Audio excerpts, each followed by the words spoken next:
അപ്പോൾ നിങ്ങൾ എന്ത് ചെയ്യും, വർക്ക് നോട്ട് കൊടുത്തു, അയാൾ പണിയെടുക്കാൻ തുടങ്ങി. ആ സമയത്ത് എന്താണോ നിങ്ങൾ ചോദിച്ച ചോദ്യത്തിന് മറുപടി എവിടെയോ പോയി തപ്പിയെടുത്തോണ്ട് വന്നു. അതിനുശേഷം അവർ എ ഐക്ക് പറഞ്ഞു കൊടുക്കും, okay this is a response and you can give to the user. അതെന്ത് ചെയ്യും, എ ഐക്ക് തിരിച്ചു കൊടുക്കുന്നു. എ ഐ എന്ത് ചെയ്തു, യൂസർക്ക് കൊടുക്കുന്നു. ഇതിനകത്ത് എ ഐ എന്ത് ചെയ്തു എന്ന് വെച്ച് കഴിഞ്ഞാൽ ഒന്നും ചെയ്തിട്ടില്ല.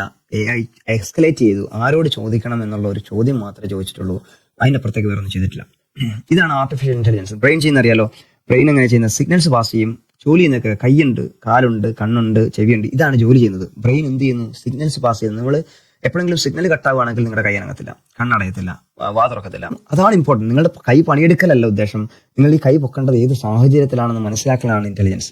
ശരിയല്ലേ? ഒരാളെ അടിക്കാനാണെങ്കിലോ അല്ലെങ്കിൽ വണ്ടി ഓടിക്കുമ്പോൾ ഡ്രൈവിംഗ് സീറ്റിലേക്കോ അല്ലെങ്കിൽ ഗിയറിലേക്കോ കൈ പോകണം എന്നുള്ള മൂവ്മെന്റ്, ആ ഒരു കണ്ണിന്റെയും വിഷ്വലൊക്കെ മനസ്സിലാക്കിക്കൊണ്ട് ബ്രെയിൻ കൊടുക്കുന്നൊരു എന്താ പറയുക ട്രാൻസ്മിഷൻ ഉണ്ടല്ലോ, സിഗ്നൽ ട്രാൻസ്മിഷൻ.